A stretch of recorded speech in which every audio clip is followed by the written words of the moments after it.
In this video, I'm going to run over how you send out an email campaign. So this is a straightforward send out one email.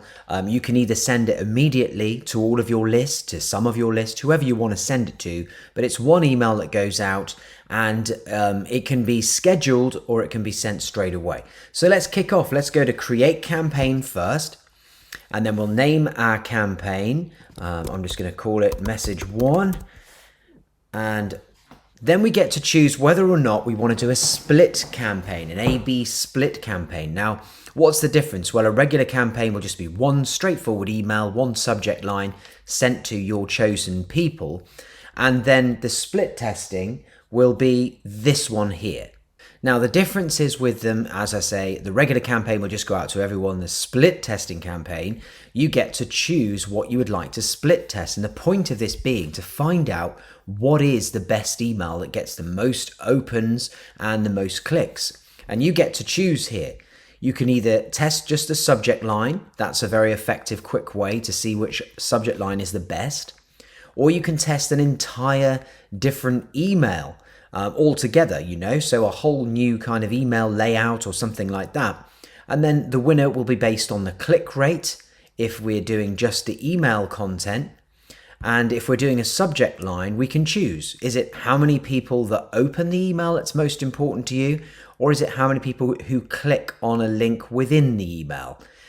And you get to choose down here using the slider how many hours after having sent the campaign that the winner will be decided on.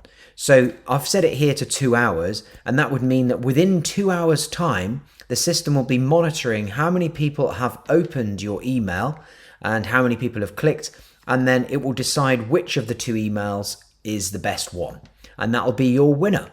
But for the purpose of this video, I am just going to set this to a regular campaign. We get to choose from all of these great templates that we've already done that you can use, and you can still edit them and everything else, so you don't have to worry about them not being absolutely perfect for you. That's fine. And then also you can use your pre-done templates that you may have made just there, or we can create from scratch an email using this method. Well, let's just do that so I can really show you. Now, from scratch, you can put in your own HTML into the email if you wanted to do that, and edit the HTML of the email. We can do a normal text email, so just simple text, no flashy stuff with pictures and fancy graphics and buttons, just a nice straightforward text email. Or we can use the drag and drop builder to build a really nice custom email, and that's what I'm going to do for the purpose of this demonstration here. So how do we build our email? Well, down the left hand side are all of the blocks, and then we just pick one we'd like and drag it over. So I'm going to first of all find a nice one like this, and I'm going to put it over like that. There we are. Now, once the block has been dragged over, to find out what you can do with that block, just click on the block, and then it goes straight to styling here for that particular block. So for this one, we can go and choose an image if we wanted to. Let me just go and pick one of these images here. I'm going to pick my logo and select. And there we are. I can make it bigger if it's not right. So you can play about with these. And then you can also choose other links that you might like to have underneath. It's just almost like a mini site, this actual email. Or I can just delete them all off. We can change the color scheme of things. We can change the background color as well if we wanted to of that header, like that. So if I wanted it like this, I could do that. Lots of flexibility right there in the block styling. So let's go back to blocks. If we're happy with that one now, maybe we would like to put some initial text, so we can drag some text over. And then maybe we would want to put in some sort of headline as well if we want, and maybe that'd be better above that text. There we are. You can move these up and down as required like this, just by clicking on the arrow. And then you can copy a given block too. So you can copy that, and then you'll be able to use it somewhere else within the email. Scrolling down, we've got other great sections here, like this one's a very common one that you'll see in emails, where you have some sort of image there of a product and then a call to action. And again, just clicking on the block will enable you to choose what you want to do. Like, you can switch around the picture side there, depending on your preferences. And then you would probably want to end the email with a sort of footer like this. And there it is. Now you don't need 2 unsubscribes, but you definitely need to have 1 unsubscribe on the email so that you don't get in trouble for spamming people and not giving them an easy way to opt out. So I'm going to delete this unsubscribe because you can see it's already included in that footer block. And then I can go and grab my image. Let's just say I want to use my logo again. I can do that. Click select. And then there it is. And then adjust the width of that according to what I would like. And there we have a half decent looking, email that I've just put together just simply using the blocks.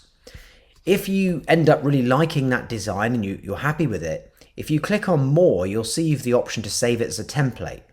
So you don't have to create the template in My Templates. You can do it from here too.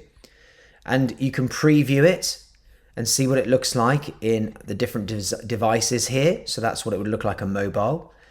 And then just up here as well, we can send a test email of this before you go and send it out to everyone else. Just put in your email there and you'll get it through in moments and go and see in your own email service what it looks like. And then once we're finished and we're happy with the email, we can either save it and carry this on later, or we move through the process. And then we're able to choose the list that we'd like to send the email to, or if you've created segments, which we covered in another video, then you can send to just a specific segment. And for this purpose, I'm going to send it to my own email and then click next. Now I get to do the subject line, and I'm just going to call this is a test email. And you've got customization. So in the subject line, you can add their name. Very easy to do that. And there it is, just like that. Now you take that, it always makes me laugh that MailChimp, you have to go and find the field name and then copy it and paste it in. It'd be so easy just to have a button like this. Don't know why they don't do it. Then the from email, make sure it's from your domain that you have already had confirmed in settings, in email settings, and it's all verified. That's the email. Again, you get another chance to send a test email if you want to. And then once you're happy, it is a question of, do you want to send it right now, or do you want to schedule this for a later date and time before that email goes out? And there's no limit to how many of these kind of campaigns you can do. You can set up like a week's worth of campaigns if you want and schedule them each day. But if we're happy, we click send and that's it, done. Your campaign started successfully and will be sent shortly. And then we'll get all of our stats appear here, like the opening and the clicked stats. So that's how you send a simple email campaign. You can search within your campaigns. Once you've got lots of these email campaigns done, you're able to go and search for them by name up there just to find them a lot quicker. And if we go to another campaign, I'm just going to go to this one here. These are the stats that you'll get when you send a campaign. So you're going to see how many emails were sent of the list that they were sent to, how many opened, and how many clicked, and then the links that they clicked on just there. And you can see just there the opened emails, and then they clicked on email there too. How many unsubscribed, bounced, and how many were marked as spam. And of course, this is something we really want to avoid, is getting people marking our emails as spam, because it could cause you problems. Then we've got the preview of the actual email that was sent, and then the number of people that unsubscribed will be just there. So that's what you can expect to see once you've sent your campaign. Really nice, clean data that helps you make decisions and sees how successful your email marketing campaign was. So if you've got any questions, get in touch with support or check our knowledge base. Otherwise, I'll look forward to seeing you in the next video.